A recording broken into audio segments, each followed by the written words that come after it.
ಧರ್ಮಸ್ಥಳದ ವಿಚಾರ ಇವತ್ತು ಇಡೀ ದೇಶ ಗಮನಿಸ್ತಾ ಇದೆ. ಬಹುಶಃ ಅಂತಾರಾಷ್ಟ್ರೀಯ ಮಟ್ಟದಲ್ಲೂ ಕೂಡ ಇದು ಸುದ್ದಿ ಆಗಿರ್ತಕ್ಕಂಥದ್ದನ್ನು ನಾವು ನೋಡಿದ್ದೇವೆ. ಧರ್ಮಸ್ಥಳದ ಬಗ್ಗೆ, ಧರ್ಮಸ್ಥಳ ಒಂದು ದೇವಸ್ಥಾನ, ಅದರ ಬಗ್ಗೆ ಲಕ್ಷಾಂತರ ಜನ, ಕೋಟ್ಯಾಂತರ ಜನ ಭಕ್ತಾದಿಗಳು ಇವತ್ತು ಇಡೀ ದೇಶದಲ್ಲೇ ಇದ್ದಾರೆ. ಅದಕ್ಕೆ ಆದಂಥ ಒಂದು ಸ್ಥಾನ ಇದೆ, ಸಮಾಜದಲ್ಲಿ ಅದಕ್ಕೆ ಆದಂಥ ಒಂದು ಸ್ಥಾನ ಇದೆ. ಮತ್ತು ಅದರ ಚಟುವಟಿಕೆಗಳಿಗೂ ಕೂಡ, ಚಟುವಟಿಕೆಗಳ ಬಗ್ಗೆ ಕೂಡ ಸ್ಥಾನಮಾನಗಳು ಇವತ್ತು ಇಡೀ ದೇಶದಲ್ಲಿ ಆಗಿರ್ತಕ್ಕಂಥದ್ದು.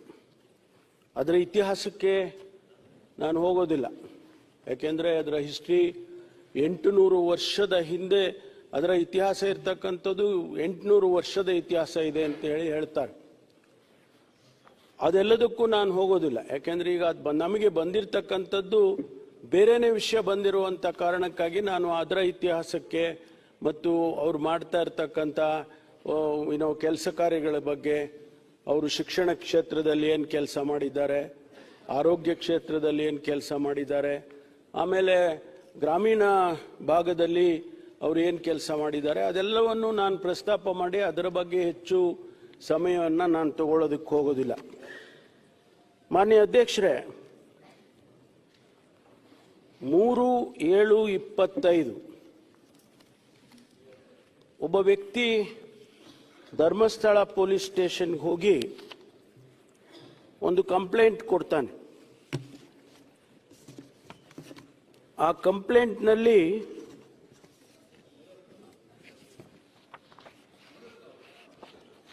ಅವನು ಪ್ರಸ್ತಾಪ ಮಾಡಿರ್ತಕ್ಕಂಥ ವಿಷಯ,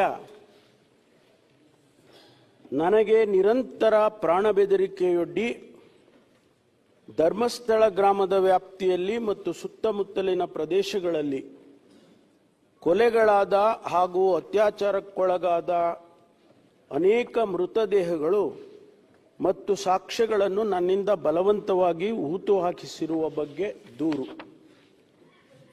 ಇದನ್ನು 3/7/25 ಧರ್ಮಸ್ಥಳದ ಪೊಲೀಸ್ ಸ್ಟೇಷನ್ನಲ್ಲಿ ಕೊಡ್ತಾನೆ. ಮುಂದುವರೆದು, ಅತ್ಯಂತ ಭಾರವಾದ ಹೃದಯದಿಂದ ಹಾಗೂ ಪರಿಹಾರದ ಪಾಪ ಪ್ರಜ್ಞೆಯಿಂದ ಹೊರಬರುವ ಸಲುವಾಗಿ ಈ ದೂರು ನೀಡುತ್ತಿದ್ದೇನೆ. ನಾನು ಕಂಡ ಕೊಲೆಗಳು, ಸ್ವೀಕರಿಸಿದ ಶವಗಳನ್ನು ಹೂತು ಹಾಕದಿದ್ದರೆ ಆ ಶವಗಳ ಜೊತೆಯಲ್ಲೇ ಮಣ್ಣು ಪಾಲಾಗಿಸುವ ನಿರಂತರ ಜೀವ ಬೆದರಿಕೆ ಮತ್ತು ಥಳಿತಗಳ ನೋವಿನ ನೆನಪಿನ ಹೊರೆಯನ್ನು ಇನ್ನೂ ಹೊರಲು ನನ್ನಿಂದ ಸಾಧ್ಯವಿಲ್ಲ.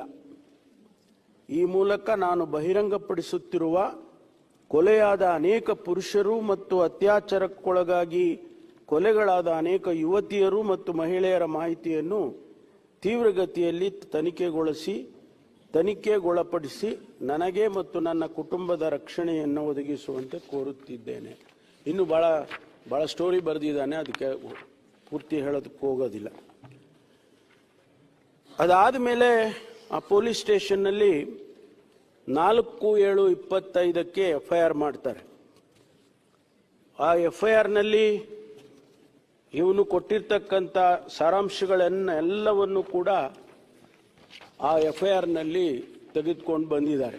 ಮತ್ತೆ ಅದನ್ನು ರಿಪೀಟ್ ಮಾಡೋದಕ್ಕೆ ಹೋಗೋದಿಲ್ಲ. ಸಾರಾಂಶ ಇಷ್ಟೇ, ನಾನು ಹೇಳಿದಾಗೆ ಅವನು ನಿರಂತರ ಪ್ರಾಣ ಬೆದರಿಕೆ ಇದೆ, ಕೊಲೆಗಳು ಮಾಡಿರೋದನ್ನು ಹೂತಾಕ್ಸಿದ್ರು ನನ್ನ ಕೈಲಿ ಅಂತಕ್ಕಂಥದ್ದು ಮುಖ್ಯವಾದಂಥ ಸಾರಾಂಶ. ಅದಾದ ಮೇಲೆ ಪೊಲೀಸ್ನವರು ಇವನನ್ನ, ಈ ವ್ಯಕ್ತಿ ಇಂತಹ ಒಂದು ಬಹಳ ಪ್ರಾಮುಖ್ಯವಾದ ವಿಚಾರವನ್ನು ಪ್ರಸ್ತಾಪ ಮಾಡಿದ್ದಾನೆ, ಕಂಪ್ಲೇಂಟ್ ಕೊಟ್ಟಿದ್ದಾನೆ, FIR ಮಾಡಿದ್ದೇವೆ, ಹಾಗೆ ಅಂತೇಳಿ ಇದು ಬಹಳ ಮುಖ್ಯ ಅಂತೇಳಿ ಅವನನ್ನು ಮ್ಯಾಜಿಸ್ಟ್ರೇಟ್ ಮುಂದೆ ಪ್ರೊಡ್ಯೂಸ್ ಮಾಡ್ತಾರೆ. ಮ್ಯಾಜಿಸ್ಟ್ರೇಟ್ ಮುಂದೆ ಪ್ರೊಡ್ಯೂಸ್ ಮಾಡಿ ಅವನಿಂದ ಹೇಳಿಕೆಯನ್ನು ತಗೊಳ್ತಾರೆ.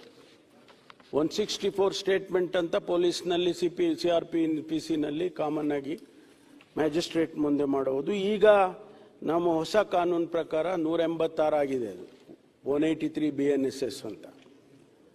ಆ ಸ್ಟೇಟ್ಮೆಂಟ್ ಅನ್ನ ರೆಕಾರ್ಡ್ ಮಾಡ್ತಾರೆ. ರೆಕಾರ್ಡ್ ಮಾಡಿದ ಮೇಲೆ ಮ್ಯಾಜಿಸ್ಟ್ರೇಟರು ಇನ್ವೆಸ್ಟಿಗೇಷನ್ಗೆ ಆದೇಶ ಮಾಡ್ತಾರೆ. ಇಮಿಡಿಯೇಟ್ ಆಗಿ ಪೊಲೀಸ್ನವರು ಇನ್ವೆಸ್ಟಿಗೇಷನ್ ಅನ್ನ ಪ್ರಾರಂಭ ಮಾಡ್ತಾರೆ. ಈ ಮಧ್ಯೆ ರಾಜ್ಯದ ಮಹಿಳಾ ಆಯೋಗ, ಕರ್ನಾಟಕ ಮಹಿಳಾ ಆಯೋಗ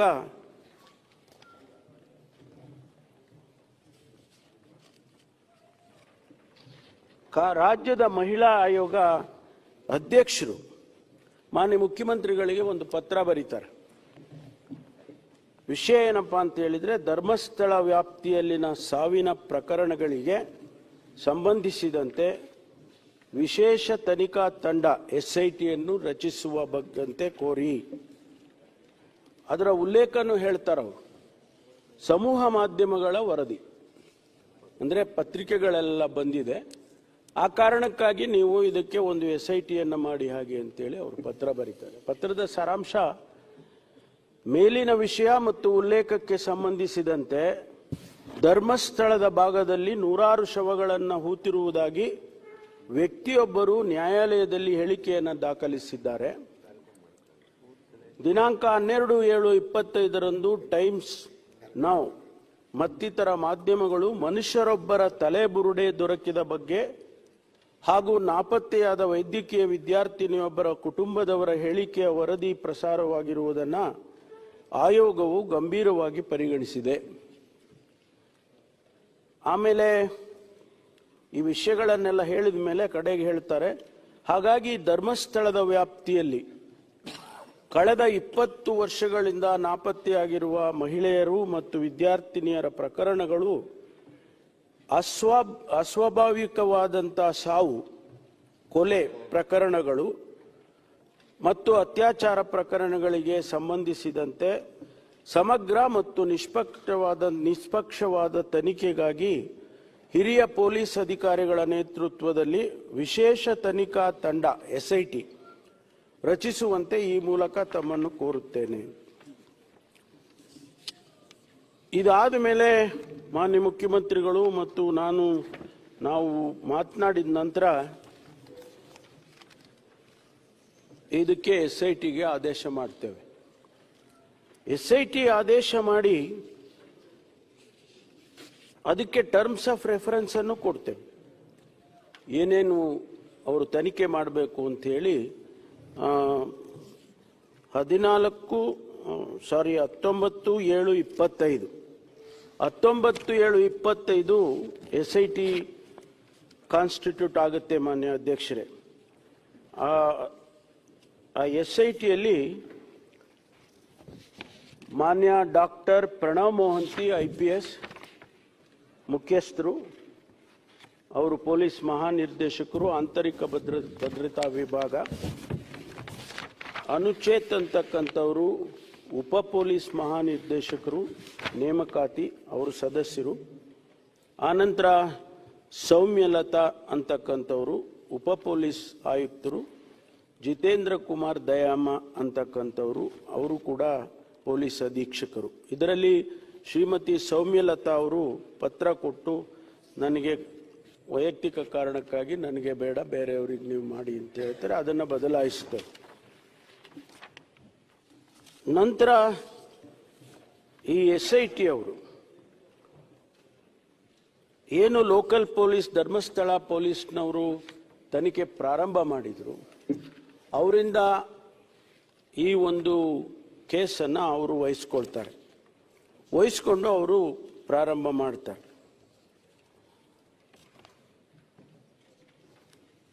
SIT ಅವರು ಮತ್ತೆ ಅವನನ್ನು ಕರೆದು 161 ಸ್ಟೇಟ್ಮೆಂಟ್ ಅನ್ನು ತಗೊಳ್ತಾರೆ. ಅಂದರೆ ಅವನಿಂದ ಮತ್ತೊಂದು ಸ್ಟೇಟ್ಮೆಂಟ್ ಅನ್ನು ಪೊಲೀಸ್ನವರು ತಗೊಳ್ತಾರೆ. ಅದು ಬಿಫೋರ್ ದಿ ಪೊಲೀಸ್ ಆ ಸ್ಟೇಟ್ಮೆಂಟ್ ಅನ್ನು ರೆಕಾರ್ಡ್ ಮಾಡ್ಕೊಳ್ತಾರೆ. ಅದರಲ್ಲಿ ಅವನು ಹೇಳ್ತಾನೆ, ನಾನು ಇಂತಿಂಥ ಕಡೆ ಎಲ್ಲ ನಾನು ಹೂತಾಕಿದ್ದೆ, ಶವಗಳನ್ನು ಇಂತಿಂಥ ಸ್ಥಳದಲ್ಲಿ ನಾನು ಹೂತಾಕಿದ್ದೆ ಅಂತೇಳಿ ಹೇಳ್ತಾನೆ. ಆಗ ಅವರು ಅದನ್ನು ಮ್ಯಾಪ್ ಮಾಡ್ಕೊಳ್ತಾರೆ. ಮ್ಯಾಪ್ ಮಾಡಿಕೊಂಡು ಎಲ್ಲೆಲ್ಲಿ ಯಾವ್ಯಾವ ಸ್ಥಳದಲ್ಲಿ ಹೂತಾಕಿದ್ದಿದ್ದು ಅಂತ ಅವನು ಹೇಳಿದಾನೆ ಅದನ್ನೆಲ್ಲ ಮ್ಯಾಪ್ ಮಾಡ್ಕೊಳ್ತಾರೆ. ಅದು ಆ ಮ್ಯಾಪ್ ಮಾಡ್ಕೊಂಡ ಮೇಲೆ ಆ ಸ್ಥಳಗಳನ್ನು ಎಕ್ಸ್ಯೂಮ್ ಮಾಡೋದಕ್ಕೆ, ಬಾಡಿಗಳಿದೆ ಅಂತ ಉದ್ದೇಶ ಇಟ್ಕೊಂಡು ಅದನ್ನು ಎಕ್ಸ್ಯೂಮ್ ಮಾಡೋದಕ್ಕೆ ಸಬ್ ಡಿವಿಷನ್ ಮ್ಯಾಜಿಸ್ಟ್ರೇಟೇ ಮಾಡಬೇಕು. ಅದನ್ನು ಪೊಲೀಸ್ನವರು ಕೂಡ ಮಾಡೋದಕ್ಕೆ ಆಗೋದಿಲ್ಲ. ಹಾಗಾಗಿ ಎಕ್ಸಿಕ್ಯೂಟಿವ್ ಮ್ಯಾಜಿಸ್ಟ್ರೇಟು, ಅಸಿಸ್ಟೆಂಟ್ ಕಮಿಷನರ್ ಇರ್ತಾರೆ, ಅವರ ನೇತೃತ್ವದಲ್ಲಿ ಎಕ್ಸುಮೇಷನ್ ಪ್ರಾರಂಭ ಆಗುತ್ತೆ. ಮಾನ್ಯ ಅಧ್ಯಕ್ಷರೇ, ಇಲ್ಲಿಯವರೆಗೆ ಸುಮಾರು ನಾನು ಸಂಖ್ಯೆಗಳನ್ನು ಹೇಳೋದಕ್ಕೆ ಹೋಗಲ್ಲ, ಯಾಕಂದರೆ ಅದು ಇನ್ನೂ ಕೂಡ ಅಧಿಕೃತವಾಗಿ ನಮಗೆ ಬರಬೇಕಾಗ್ತದೆ. ಎಕ್ಸುಮೇಷನ್ ಪ್ರಾರಂಭ ಮಾಡ್ತಾರೆ. ಸುಮಾರು ಜಾಗಗಳಲ್ಲಿ ಅದೆಲ್ಲವನ್ನು ತೆಗೆದಾಗ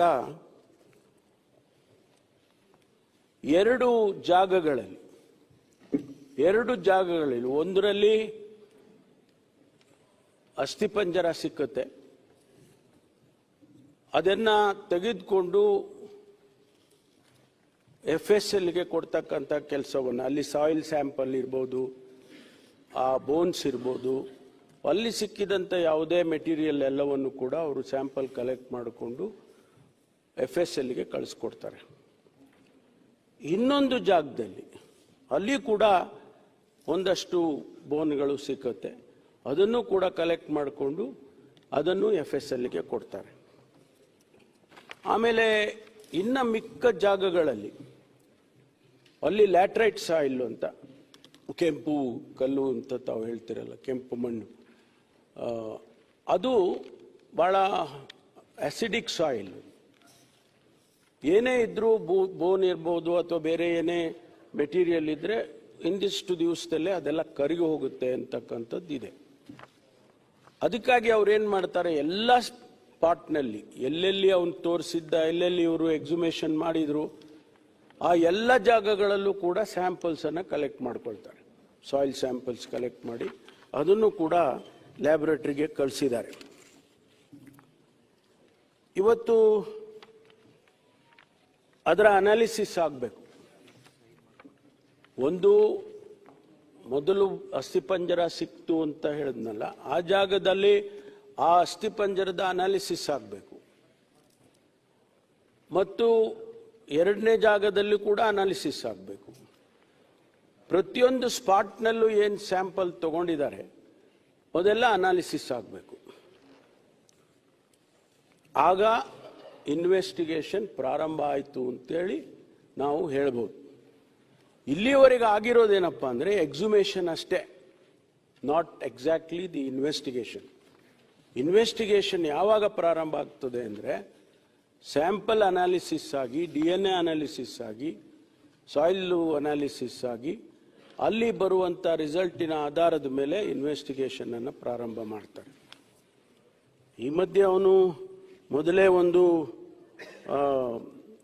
ಸ್ಕಲ್ಲನ್ನು ತೆಗೆದುಕೊಂಡು ಬಂದು ಕೊಟ್ಟಿರ್ತಾನೆ. ಅದನ್ನು ಕೂಡ ಈಗಾಗಲೇ FSLಗೆ ಕಳಿಸಿದ್ದಾರೆ. ಅದರಲ್ಲಿ ಕೆಲವು ರಿಸಲ್ಟ್ಸ್ಗಳನ್ನು ಇನ್ನೂ ಕೂಡ ಅವರು ಕೊಡಬೇಕಾಗಿತ್ತು, ಇನ್ನೂವರೆಗೂ ಕೊಟ್ಟಿಲ್ಲ. FSLಗೆ ಅವ್ರದ್ದೇ ಆದಂಥ ಸಮಯಗಳು, ಅನಾಲಿಸಿಸ್ಗಳು ಇರ್ತದೆ, ಅದರಿಂದ ಅವರು ಕೊಡಬೇಕಾಗ್ತದೆ. ಅದು ಕೊಟ್ಟ ನಂತರ ಫರ್ದರ್ ಇನ್ವೆಸ್ಟಿಗೇಷನ್ ಪ್ರಾರಂಭ ಆಗುತ್ತೆ. ಈ ಮಧ್ಯೆ ಅವನು ದಿನನಿತ್ಯ ಬರೋದು, ದಿನನಿತ್ಯ ಸಂಜೆ ಅವನು ವಾಪಸ್ ಹೋಗೋದು, ಯಾರ್ದೋ ಕಸ್ಟಡಿಗೆ ಹೋಗ್ತಾನೆ, ಅವರೇನೋ ಹೇಳ್ಕೊಡ್ತಾರೆ, ಅದನ್ನು ಬಂದು ಹೇಳ್ತಾನೆ, ಪೊಲೀಸ್ನವ್ರು ಯಾಕೆ ಅವನನ್ನು ಅರೆಸ್ಟ್ ಮಾಡಲಿಲ್ಲ, ಈ ರೀತಿ ಪ್ರಶ್ನೆಗಳು ಮಾನ್ಯ ಸುನೀಲ್ ಕುಮಾರ್ ಅವರು ಮತ್ತು ವಿರೋಧ ಪಕ್ಷದ ನಾಯಕರು ಕೇಳಿದರು. ಮಾನ್ಯ ಅಧ್ಯಕ್ಷರೇ, ಈ ವಿಟ್ನೆಸ್ಗಳಿಗೆ ಒಂದು ವಿಟ್ನೆಸ್ ಪ್ರೊಟೆಕ್ಷನ್ ಆಕ್ಟ್ ಅಂತ ಮಾಡಿದ್ದಾರೆ, ಕೇಂದ್ರ ಸರ್ಕಾರ ಮಾಡಿದೆ. ಅದನ್ನು ರಾಜ್ಯ ಸರ್ಕಾರಗಳು ಕೂಡ ಅಡಾಪ್ಟ್ ಮಾಡಿಕೊಳ್ಳುತ್ತೆ. ಅದಕ್ಕೆ ಅವ್ರದ್ದೇ ಆದಂಥ ನಿಯಮಗಳನ್ನು ಮಾಡ್ತಾರೆ. ಈ ಸಂದರ್ಭದಲ್ಲಿ ಅವರು ಮ್ಯಾಜಿಸ್ಟ್ರೇಟ್ ಅನ್ನು ಅಪ್ರೋಚ್ ಮಾಡ್ತಾರೆ, ಡಿಸ್ಟ್ರಿಕ್ಟ್ ಮ್ಯಾಜಿಸ್ಟ್ರೇಟ್ ಅನ್ನು. ಅವರು ಆದೇಶ ಮಾಡಿದ್ದಾರೆ. ಏನಂತ ಆದೇಶ ಮಾಡಿದ್ದಾರೆ ಅಂತ ಹೇಳಿದ್ರೆ,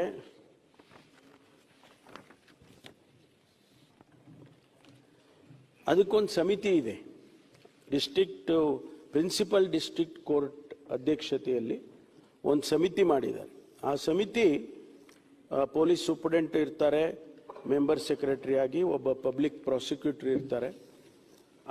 ಅವರು ಆದೇಶ ಮಾಡ್ತಾರೆ, the committee of detailed deliberations, it is decided that to give protection to the first informant and his family members pertaining to crime number 39/2025 of Dharmasthala Police Station, Dakshina Kannada, Mangaluru, which are as follows: ensuring that witness and accused do not come face to face during investigation. ಎರಡನೇದು, monitoring of mail and telephone calls if the first informant and his family members consented. ಮೂರನೇದು, installation of security devices in the residence of the first informant such as CCTV and alarms. 4, concealment of identity of the first informant by referring to him as English alphabet V. ಅವನ ಹೆಸರನ್ನ V ಅಂತ ಅವರೇ ಮಾಡ್ತಾರೆ. Herein afterwards the first informant has to be referred as V. 5ನೇದು, emergency contact persons for the first informant to be furnished by V. 6, regular patrolling around the house of V. 7ನೇದು, temporary change of residence to a relative's house or a nearby town if V is consented. Escort to and from the police station and court. Allowing a support person to remain present during the recording the statement by the police. The remaining protection measures will be considered at the subsequent stage if necessary arises. The above said protection measures will be in force for 60 days from today unless the situation of urgency arises to conduct the next committee meeting.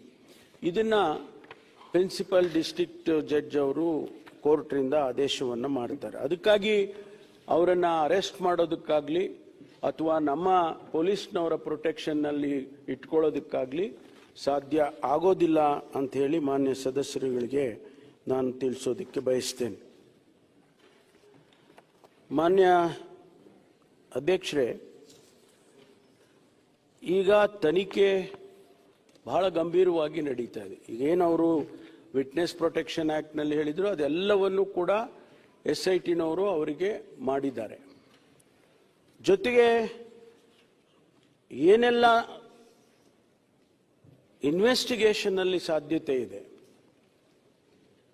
Transparent ಆಗಿ investigation ಮಾಡೋದಕ್ಕೆ ಸಾಧ್ಯತೆ ಇದೆ, ಯಾರದೇ ಒತ್ತಡಕ್ಕೆ ಮಣಿದೇ ಇರತಕ್ಕಂಥ ರೀತಿಯಲ್ಲಿ ಯಾರನ್ನೂ ಕೂಡ ಈ ಇನ್ವೆಸ್ಟಿಗೇಷನ್ನ ಡೈಲ್ಯೂಟ್ ಮಾಡೋದಕ್ಕೆ ಆಗಲಿ ಅವಕಾಶ ಕೊಡೋದಕ್ಕಾಗಲಿ ಇದು ಯಾವುದನ್ನೂ ಮಾಡದೆ ಬಹಳ ಫೇರ್ ಆಗಿ ಇವತ್ತು ಇನ್ವೆಸ್ಟಿಗೇಷನ್ ನಡೀತಾ ಇದೆ. ಅವನು ಎಲ್ಲೆಲ್ಲಿ ತೋರಿಸ್ತಾನೆ ಅಲ್ಲೆಲ್ಲ ಹಾಕೊಂಡು ಹೋಗ್ತಾ ಇದ್ದೀರಿ, ಇನ್ನೂ ಎಷ್ಟು ಕಡೆ ನೀವು ಹಗಿತೀರಿ, ಇದೆಲ್ಲ ಪ್ರಶ್ನೆಗಳು ಇವತ್ತು ಬಂದಿದ್ದಾವೆ. ಅವನು ಇಡೀ ಧರ್ಮಸ್ಥಳದ ಪೂರ್ತಿ ಎಲ್ಲ ತೋರಿಸಿದ್ರೆ ಅಗಿಯೋದಿಲ್ಲ. ಆದರೆ ಈಗೇನು ಅವನು ಹೇಳಿದ್ದಾನೆ ಆ ಸ್ಥಳಗಳನ್ನು ಮುಂದಕ್ಕೆ ಈಗ ಒಂದಿಷ್ಟು ಸಂಖ್ಯೆ ಎಲ್ಲ ಆಗಿದೆ, ಮುಂದಕ್ಕೆ ಹೋಗಬೇಕಾ ಬೇಡವಾ ಅನ್ನುವ ತೀರ್ಮಾನ ನಾವು ಮಾಡೋದಿಲ್ಲ, ಸರ್ಕಾರ ಮಾಡೋದಿಲ್ಲ. We have given the freedom for the SIT, and SIT only will decide whether to go forward or not. ಈಗ ಇದನ್ನ ಖಾತ್ರಿ ಮಾಡ್ಕೊಳ್ಳೋದು ಹೇಗೆ? ಈಗ ಇದು ಅನಾಲಿಸಿಸ್ ಆಗಬೇಕು ಮಾನ್ಯ ಅಧ್ಯಕ್ಷರೇ. ಆ ಸ್ಥಳಗಳಲ್ಲಿ ಅವರು ಅನಾಲಿಸಿಸ್ ಮಾಡಿ, ಕೆಮಿಕಲ್ ಅನಾಲಿಸಿಸ್ ಮಾಡಿ, DNA ಮಾಡಿ, ಹೌದು ಅಲ್ಲೇನೂ ಇರಲಿಲ್ಲ, ಏನೂ ಇಲ್ಲ, ಆ ಸ್ಯಾಂಪಲ್ನಲ್ಲಿ ಯಾವುದೇ ರೀತಿಯ ಹ್ಯೂಮನ್ ಇದು DNA ಹ್ಯೂಮನ್ ಇದು ಬರಲಿಲ್ಲ ಅಂತಾದರೆ ಅದು ಬೇರೆ ಕನ್ಕ್ಲೂಷನ್ಗೆ ಬರುತ್ತೆ. ಅಥವಾ ಒಂದು ವೇಳೆ ಅಲ್ಲಿ ಆ ಮೂಳೆ ಕರಗೋಗಿದೆ ಅಥವಾ ಇನ್ನೇನೋ ಆಗಿದೆ, ಆದರೆ DNA ಬಂದಿದೆ ಅಂತಾದರೆ ಅದು ಬೇರೆ ವಿಚಾರ ಆಗ್ತದೆ.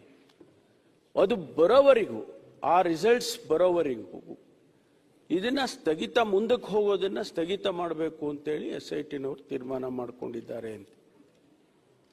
ಆ ರಿಸಲ್ಟ್ಸ್ ಬರಬೇಕು, ಆ ರಿಸಲ್ಟ್ಸಿಗೆ ನಾವು ಕಾಯಬೇಕಾಗ್ತದೆ. ಅದಾದ ಮೇಲೆ ಮುಂದಕ್ಕೆ ಇನ್ವೆಸ್ಟಿಗೇಷನ್ ಮುಂದುವರಿಯುತ್ತೆ ಅಂತಕ್ಕಂಥದ್ದನ್ನು ನಾನು ಸದನಕ್ಕೆ ತಮ್ಮ ಮೂಲಕ ತರೋದಕ್ಕೆ ಬಯಸ್ತೇನೆ. ಇವತ್ತು ಬಹಳಷ್ಟು ವಿಚಾರಗಳು ಸ್ಪೆಕ್ಯುಲೇಷನ್ ಮೇಲೆ ನಡೀತಾ ಇದ್ದಾವೆ. ಹೀಗಂತೆ ಹಾಗಂತೆ. ನಾನು ಮಾಧ್ಯಮ ಸ್ನೇಹಿತರಿಗೆ ವಿನಂತಿ ಮಾಡಿಕೊಳ್ತೇನೆ, ಇದು ಬಹಳ ಸೆನ್ಸಿಟಿವ್ ಆಗಿರ್ತಕ್ಕಂಥ ವಿಚಾರ. ಇದು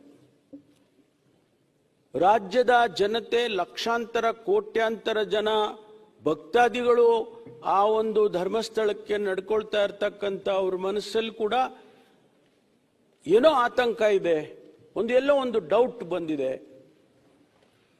ಅದನ್ನ ಬಹಳ ಎಚ್ಚರಿಕೆಯಿಂದ ನಾವು ಸರ್ಕಾರ ತೀರ್ಮಾನ ಮಾಡಬೇಕಾಗ್ತದೆ. ಬಹಳಷ್ಟು ಜನ ಇದನ್ನ ಸ್ಪೆಕ್ಯುಲೇಟ್ ಮೇಲೆ ಬರೀತಾರೆ, ಪತ್ರಿಕೆಯಲ್ಲಿ ಬರೀತಾರೆ, ಮಾಧ್ಯಮದಲ್ಲಿ ತೋರಿಸ್ತಾರೆ.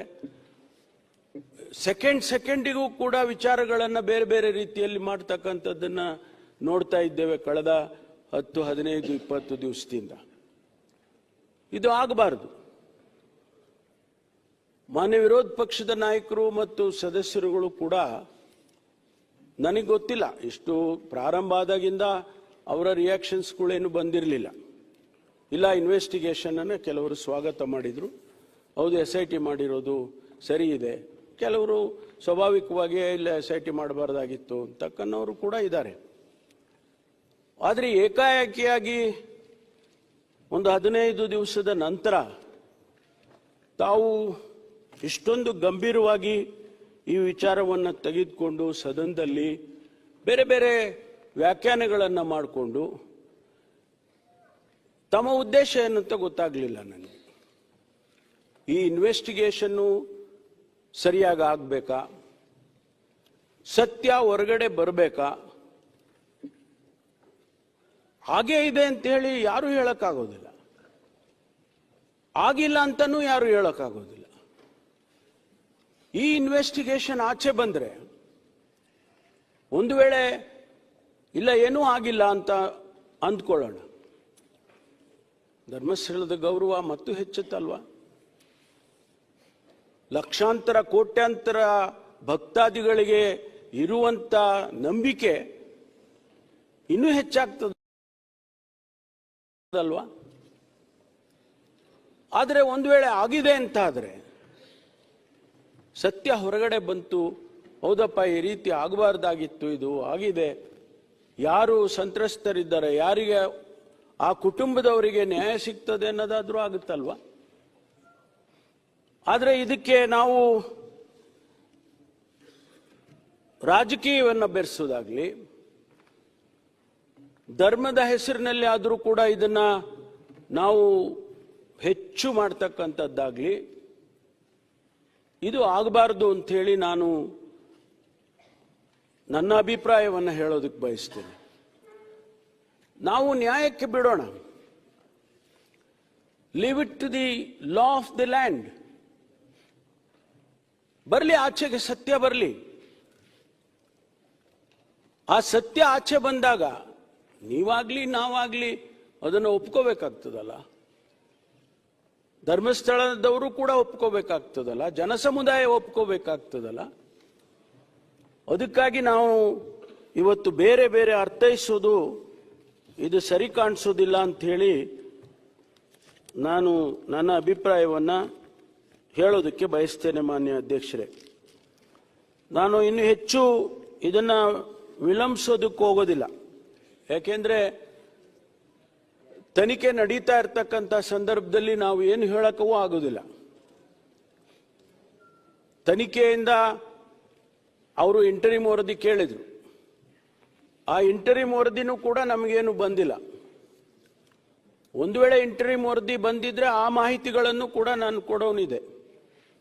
ಆದರೆ ಸಂಪೂರ್ಣವಾಗಿ ಆದಷ್ಟು ಶೀಘ್ರವಾಗಿ ತನಿಖೆಯನ್ನು ಮಾಡಬೇಕಂತ ಅಷ್ಟೇ ನಾವು ಅವರಿಗೆ ಹೇಳ್ಬೋದಷ್ಟೇ. ಬಿಟ್ಟರೆ ನಾವು ಹೀಗೆ ಮಾಡಿ 1 ತಿಂಗಳಲ್ಲಿ ಮುಗಿಸಿ, 2 ತಿಂಗಳಲ್ಲಿ ಮುಗಿಸಿ, 15 ದಿವಸದಲ್ಲಿ ಮುಗಿಸಿ ಅಂತ ಹೇಳೋದಕ್ಕಾಗೋದಿಲ್ಲ. ಆದ್ರಿಂದ ಏನು ಇವತ್ತು ನಡೀತಾ ಇದೆ, ಈ ತನಿಖೆ ನಡೀತಾ ಇದೆ, ಮಾನ್ಯ ಗೌರವಾನ್ವಿತ ವಿರೋಧ ಪಕ್ಷದ ನಾಯಕರಲ್ಲಿ ಮತ್ತು ಗೌರವಾನ್ವಿತ ಸದಸ್ಯರಲ್ಲಿ ನಾನು ಮನವಿ ಮಾಡೋದು, ನೀವು ಸಹಕರಿಸಬೇಕು.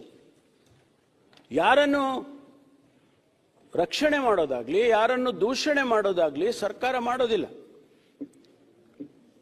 ನಮಗ ಅದರ ಅಗತ್ಯನೂ ಇಲ್ಲ. ನಮಗೆ ಏನು ಇವತ್ತು ಅಷ್ಟು ದೊಡ್ಡ ಸಂಸ್ಥೆ